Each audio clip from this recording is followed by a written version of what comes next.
te fia fata alo fatu ile swafa man malo Yesu Keriso le fa o le kalesia ke usiano tonu samo malo so fu mo malo langi ma ya ele fa ya se talo pupu ya na sina fa malo si mo tato ni yaso ole autu ole ne yaso tu sai male tu se faita waso le kalesia metis awani tau fiel mo limau onol mata e awale tau fiel mo limau onol fefe ya ole ne yaso tal tonu tato tanga tau fatu tu el maliu mato tu Yesu Keriso tato ngaluenga fo ngaluenga le ele o ngaluenga le ke lo tato yoi o le moli mau pito sili le ona le hotele tato la le peo na ye ne yaso ya o e uma na tongi ma ale ne fa moi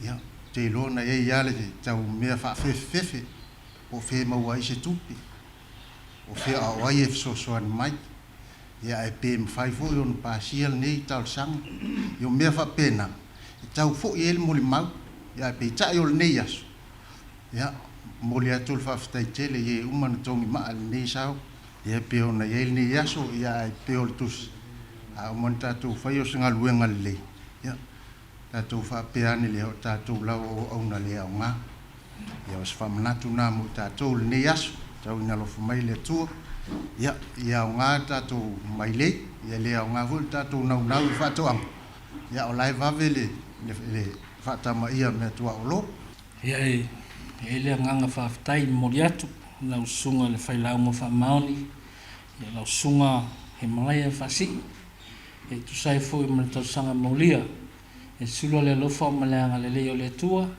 e le ngate le ya sanga fa mania mai tu sai mo ta tu fa mo ni aso ya na to ne va ngal ta tu por klame yo sa no nga autu ales fionga le minister le songa la u de manitoa le te plo te va fosi ya wa la vale pa ia mal malo le tatu tonu wa por mo poto nei taiau nga fa lo fa ftai tal fatu ile maluta we o le pa ia o sa mo poto ile nei fo e taiau manuia ile sunga ile tai o sauninga ai mai se le paia maulunga o tato malo fa longia diplomatic corps me fionga ile hai komsina le malo Australia Will Robinson ai mai se foi lo so atau malo New Zealand sunga ile mai tai komsina a sui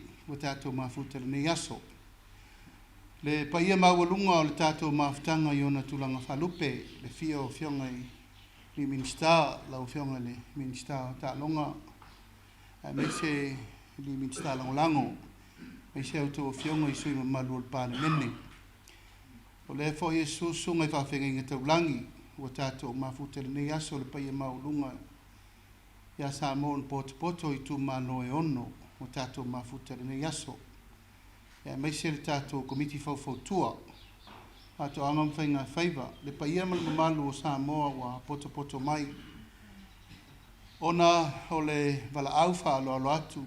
Ale mtanga luenga o wha to angam whainga whaiva. Ai meise sua nga wha sai Nisi. Ia tātou mafuta le tai ao ona o se wha moe wa lewa na loma.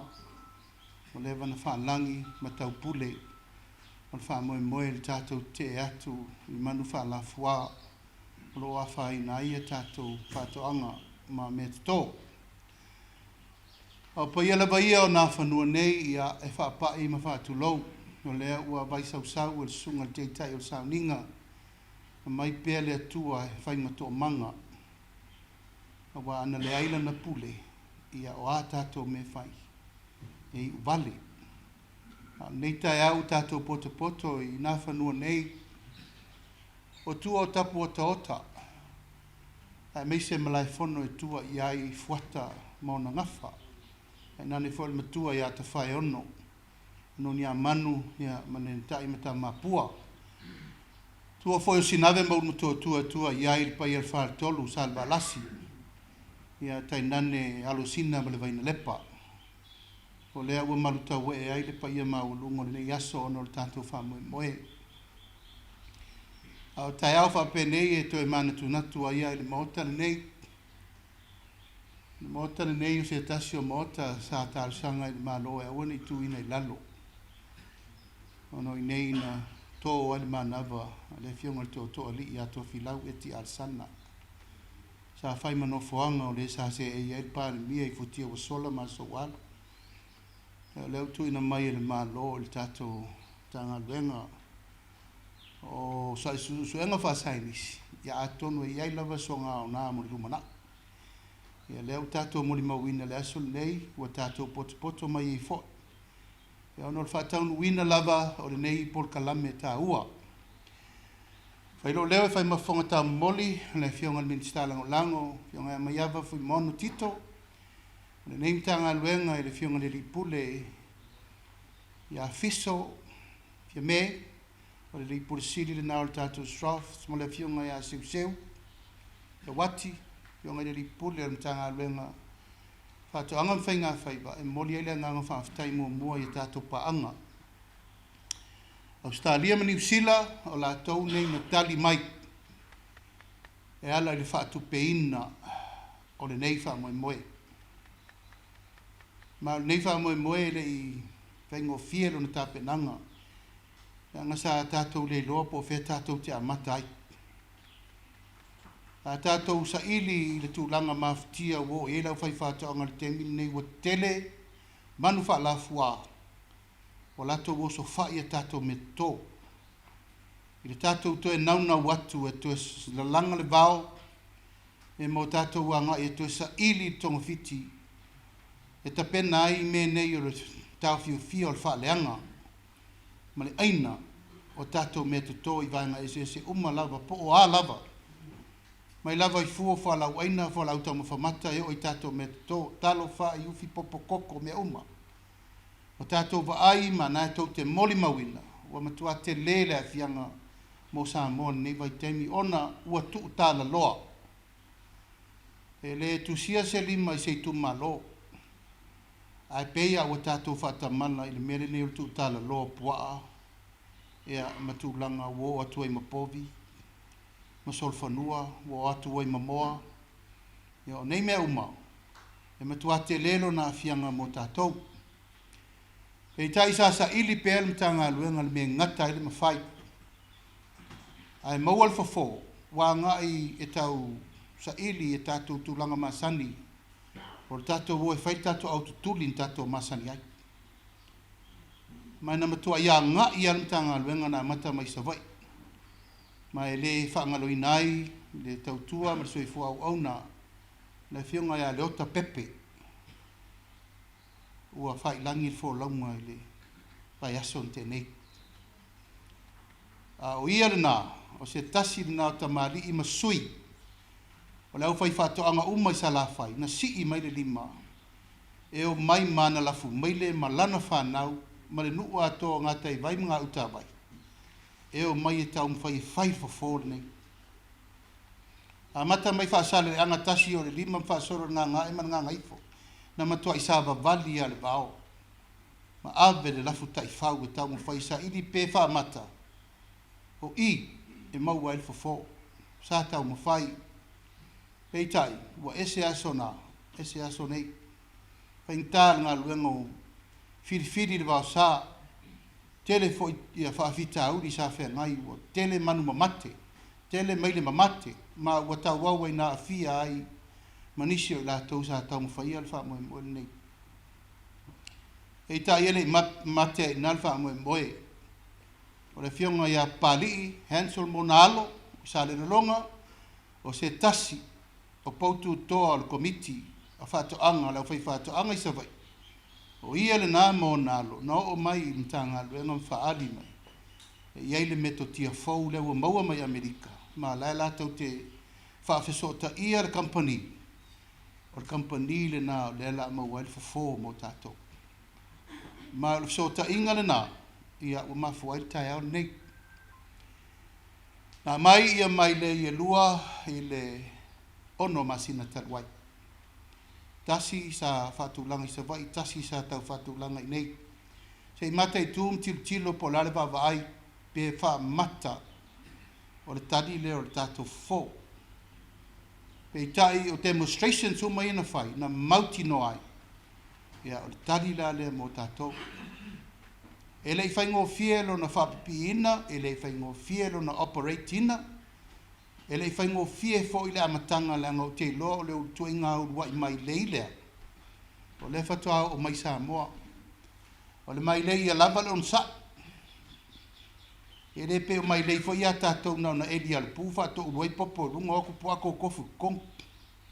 Po le tuinga Mailei se i fo i le tātou e toso le mai angal kasi al pua e kaukawai. O le Mailei lea, o le lafua. Ma nā wautou wa ai nisi o whātaratal noanga i lungo le soarpule. Wautou titilo mai, tasi alpu enga se furu mon tupu. Alu uma le lafu matoloa ima me uma.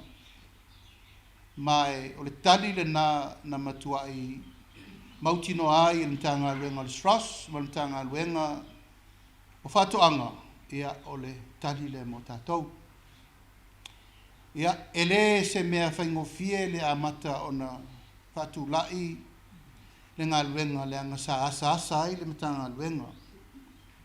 Amata atu i satu paitea, palauli, whasale le anga, tau le ngā ngae ma le ngā ngaifo, o i nāna amata ai na whaasolo le tātou whāteita inga lea. Ma ua mauti no ai, wa te tau loa na tātou tilo i le awala, e whaatupu tele i nai le tau.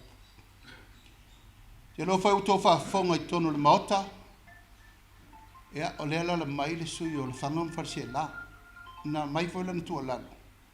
Whaongale leo, whaongale leo leo, whapapasoro puru, kai soro whanga isi mea, ai ma te ape a mai sos whainga tātou woe. Whatei taina oso sos whainga whapena, e ape a mai tātou helikopter e. Tau tonga fiti ali kiri e ino manu. Ui o lea, tātou potopoto i le so no le lofa tūlai o le malo Australia, e fio atu le fionga Robinson, ia ma le malo New Zealand, o la taune, o lea o lato whatu peina a tātou Mailei mo mua. E lua sfuru ma le lua, Mailei o lea wa ma ea o na whai loa, e taunu mai uma, e le io o ia yuni. A lea ua mua mo mai Mailei e sfuru ma le lua. O lea ua manatu, e le taun tau fio mia o tau lon tātou whanga solo.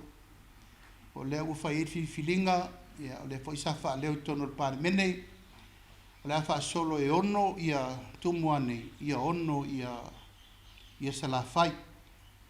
O le wha moe ia a mata i Itumalo filia, lea ua lautongia e a mata ai le tātou ngā luenga.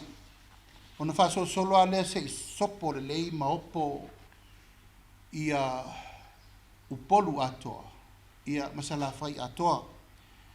O Itumalo la nei ua tātou filia, whatasi, e a mata ili tātou wha moe nei.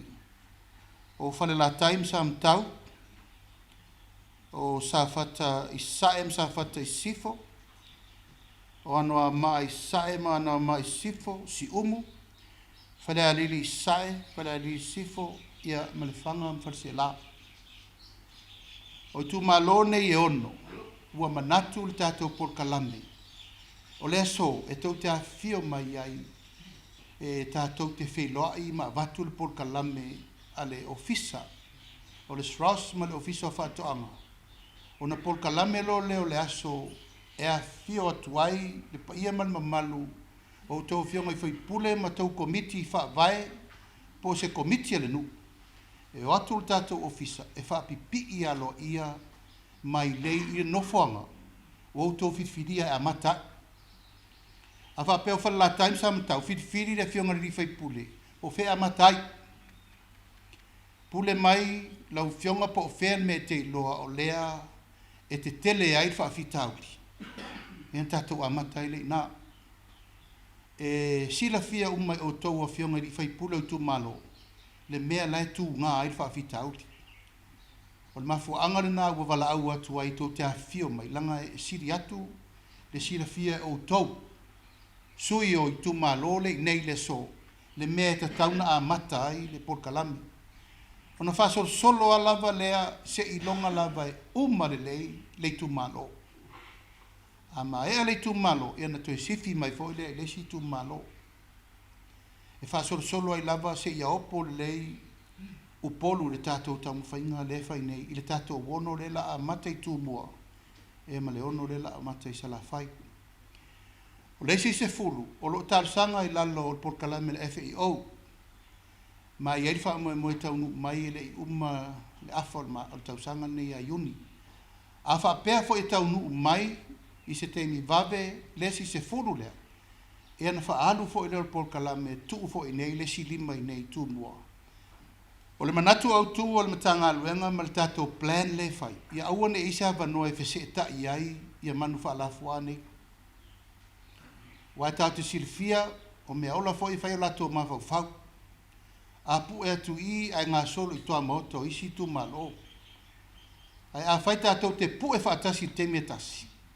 Ia ona le pine le na le lopo o whele mea la anga I ai, ia ma maua I lor tātou vai fofo. Ua maua uma le whaititia o tātou tūlango le mele whai. Au le nganga ma le whamoe moe ni aso ia o le wala watu ina I outou silfia. Le pa ia mal mamalu outou o fionga I li whai pule minsta o lautongia le aso le ne mana o mia le tūlango lang sua manos. Langa o le o atu o le matanga aluenga, e o atu e whatek ta. O pusa ia ta atia o le tasil mai lei tasil pusa. A la ufa pilalo a umal tato maftanga din tato wole tot si sila I le mea la utula I mai li pua e fa pe lao na fo linga I le me tu o le me to te fina ngaloi ma le Mailei e le se Mailei no na umatia I loa e lua vayaso I toru vayaso o ta tau le Mailei mi fa lata pua o le tūlanga la le tiutia al fono fa vai ma le fai pule e fa sino atu le mtanga aluenga le mea auto e fai o le tōua ngai pau al me tau teanga I o le avenga o mea ai tutongu le Mailei. Wa le Mailei e le whapeta tau roa maua loa e le ai. E wha solo ina I o mai Pua'A o lo ta aloa I ma o le ngatai o ngā uta o le tau pitunu. O no mai le tau mai I o atu le siaso ai me ai to eo. O atu le siaso ai me ai to eo. Se ia o la vai le aso. O tātou loa o le atu I lalo lingeti. O le taimi e u fale le aso muni le. E le ime se me te whainto sa ufafa. Mai sa o tau mate fo ia o pe mate I se wha mauningo le mele u wha mtala atua ai ina ua over ai tino. A fo e tot sisila I mea ia na watua iata I lungo o le tātou Facebook. Na matua I mauti no aina ia o le awalala lea tātou te o ai ne e tau fia me nei. O lona winga e ta tau ana I ai le lango sua al fai pule malan komiti wha vai. I le fsosoani le mtanga aluenga. Pau ale o le mea mātou te o le popoa. Ai taunga. E abe te tonu e te tau lava o na tuu le taunga ina I sosongi atu Pua'A e otu tonu I. Ai a oolo le aso e la whaata tia ai. Ea ona iei loleo le tūlanga wa ato toa ma maua ma pu e loa. O mai lei foi nei pe sa tau, iei foi le ulangia pe wha mo I tala al minister of Atong. E iei ma cameras, e iei camera. O camera la ia. E mai e monitor da to le mtanga nga ia Mailei o le wanga ia tu iei Pua'A I le au mal po. E lo le lei foi la fautuanga so tai sa o tu mtanga luenga ia ti o le li fai pule. O le ufa per me le o iei lo Mailei. Ina ia mauti no ai o tato I lo tonu ale aso e fa palasi ngeti. Ia le aso fo na mauti no e matua mau le iei fa mo. Wa manatu e le taun tato tu lau lava pe fa tum lima ia pe tātou te whai me pa ie pe tātou te whai me masalo salo leanga ua ulangona le I uleo o le maftia o le au whātoanga ma tātou me to o na ua tā aloa tele a tātou poa te lele a fianga mo tātou ma e naitou silfia o leisi la asanga I tu atu o le maua o Pua'A ea o le awala e whaatama I ai Pua'A I wai tonu o le o neti lea. O wal taimi a pala sieli ngeti. Ento si sira lole le langa le lafu le weton. E pa wale a wale e lalo ai. Ia o le au penga. Ma le fo e fai so ta ingal temi nei man tanga luenga o leo. Le fo wa avel tal sanga tanga luenga ina ia mafai on fa laise neina. Ni au penga le leia tanga luenga a wala to inga fa mo nei. E pe ono tau sirfia e le fai se upu fa pe tau le pua malafo. Al taimi ale na o mai ta to fana. Wa o matu ai mafana e leo e ta to mamang. E soli tu la fono isi a wala be be atu ai mai. Ia le la utupu ne me le surua e vai vato. Anga la ko le makua e malanko lo ai pingi ma manga le sa me vai ai. Wa le se me sale oi oi. O te tatalo atu fo i le paia ma maulungo le vai vato anga. Tato wo e fa malosi tu la fono. Pui puinga ai manao i sa la au malosi tar sanga le tu la fono. Fai le leile lai sene pui fai awa wa onga e te loa handle. Ma ia e loa mata fai o i te tau ai ona fatu lai le awala. Wa e le fa pe a palasi ni Mailei e te atu tonu e Pua'A e le mfai. O lea ua sotai le au whainga luenga an tanga luenga fatu angam whainga whaiva. Ia man tanga luenga o Stros e tauna iai tatu au penga e wha lalo ai mea nei tonu o pā nei. Wauta ua tu langa lea ina ia no fauta iai au tō fionga i e rifai pule. Te loa foi o nai tofu o tau ma au penga laisenina. O le tau lango whao ngā ifo mea nai i tatu wha moe nei. Pāua leo le tū leo te talasanga tuai ma le minister lango. Ai le tū langa o le tātou ngā lue vatasi. I le wha mea ai ina o tātou Mailei. Le puipuina. Ia ma le au manga e o ifo e sosoani le tātou mtanga luenga. Le tatalo atu.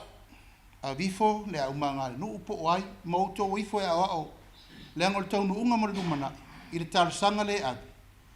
E tofu ai tu mano i lima sutasi o Samoa. Ma le Mailei.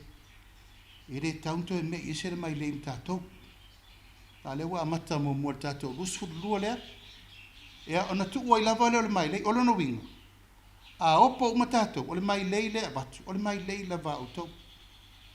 Ai wo manatu e te tau no tau sirifia le lei le whaapipi ina.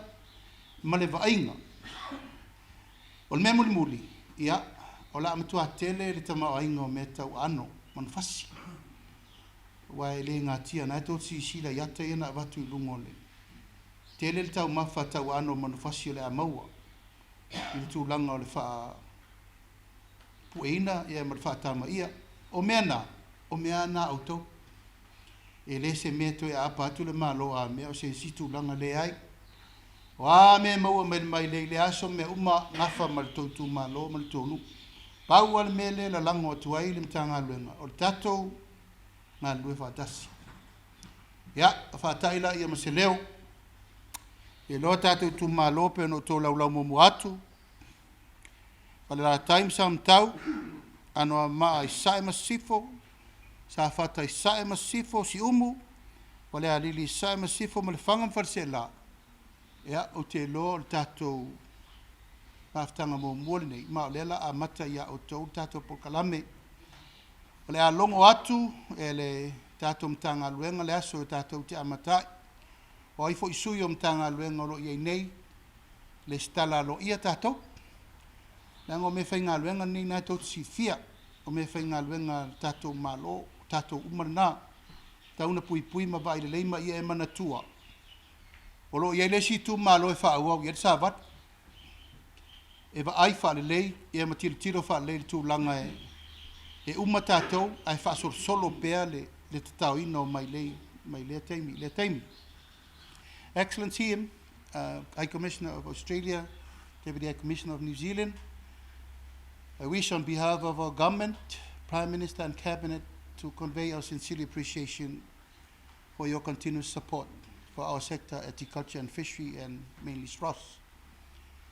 These traps will be very helpful to our farmers, as we are here today with all the members of Parliament of the 6 constituency that are selected to install and also to perform all these pig traps. Pig traps has become one of a major problem now that destroy all our crops, our vegetables, and all our fruits, and many others. So I wish to convey our word of thanks and gratitude for your continuous support. We now only have 22, and we are looking for 50 more, so that each constituency will have each trap for each constituency. So I just leave it to your good hand, and I appreciate in advance your your continuous support, so that each constituency will have trap for each. The plan behind that is that we don't leave rooms for these feral pigs to move, so that we are going to implement traps all over, so that they know where else to go.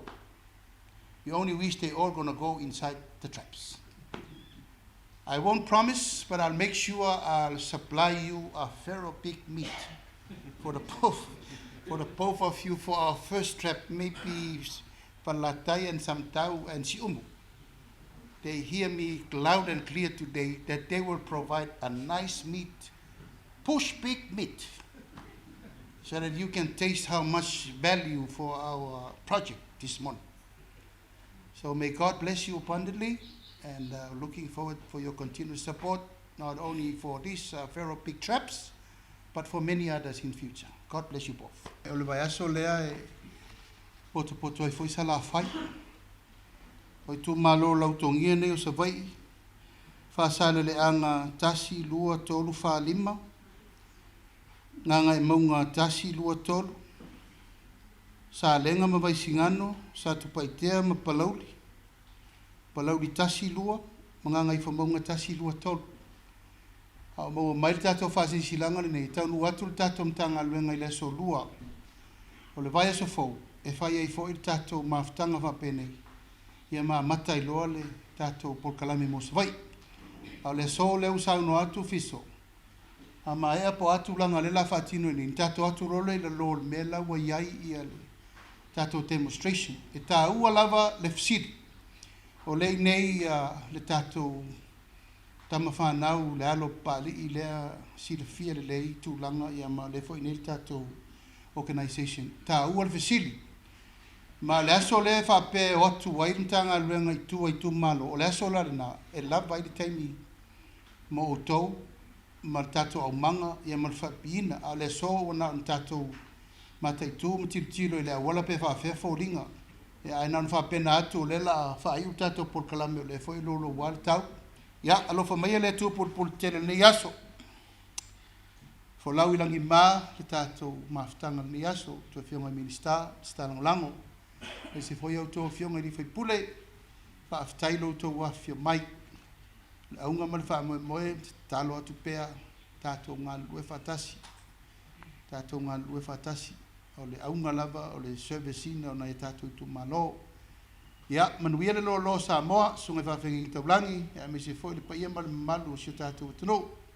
Mua mapule, a inga matama, ya, tainane le lo si o tātou atano, e me se foi le tātou komiti whawhautua, whamalo.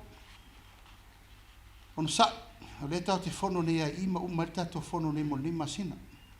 A tauntou o mai tātou te mori maule mene nei, o te tatalo atu fo le tātou komiti, iau tō muri tai le tātou ngā luenga nei. Wa ai po whea le a ngā i Itumalo, iau te tatalo atu fo. O le maenga le nao le tātou ngā luenga o le asiasi. Tātou oe matai tū le lei, le tātou poloketi le nei.